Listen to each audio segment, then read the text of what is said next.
Assalamu alaikum wa rahmatullahi wa barakatuh. Auzubillahi minash shaitanir rajim. Bismillahir rahmanir rahim. Today we are focusing on the life of Prophet Zul-Kifl, who is the 16th in the chronology of the prophets as they are mentioned in the Quran. Depending on how you define Prophet Zul-Kifl, there is varying numbers of verses in the Quran. If you want to focus primarily on the reference to Zul-Kifl by name, then you find 2 verses. There are people who say that by Zul-Kifl we also mean, or some scholars mean, that Zul-Qarnain is also mentioned. Then we have 5 verses. But I would focus on the majority of the scholars' opinion that Zul-Kifl and Zul-Qarnain are 2 different entities. One of them is mentioned as a prophet and the other as a wise person, or as a person who played an important role at a certain period of human history. Zul-Kifl means the one with 2 horns, or the same as Zul-Qarnain means, or a person with 2 calamities. And some people say that because of his description of a person with 2 calamities, it might refer to Prophet Ayyub alayhi salatu wasalam. Some say that probably it refers to the Indian sage who is known as Buddha.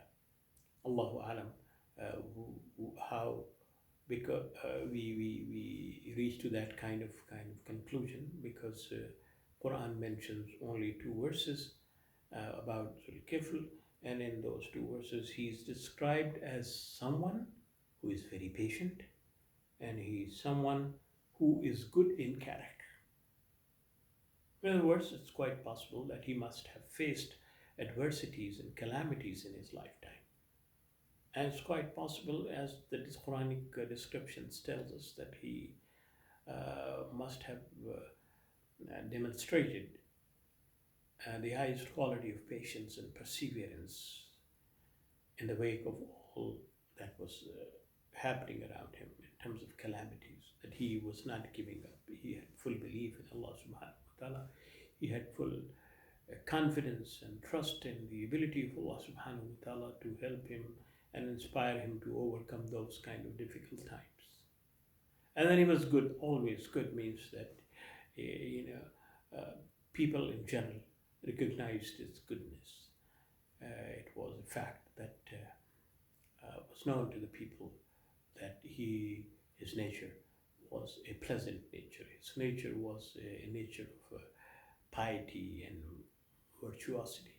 So that is what we know about Prophet Zul-Kifl. But we can definitely assume, based on the descriptions of prophets in the Quran, that his character must have been immaculate, and his character must have been perfect in terms of living the message of Allah subhanahu wa ta'ala.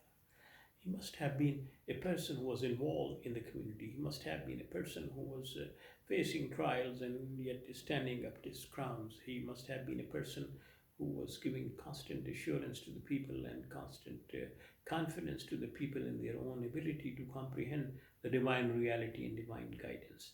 And it is in that particular context we should look at the life of Zul-Kifl.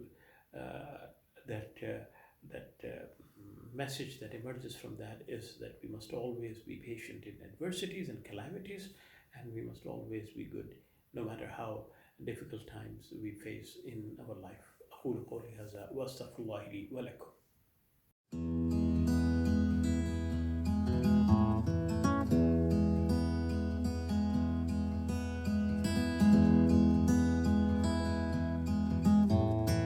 We hope you enjoyed the video. Please subscribe to our channel.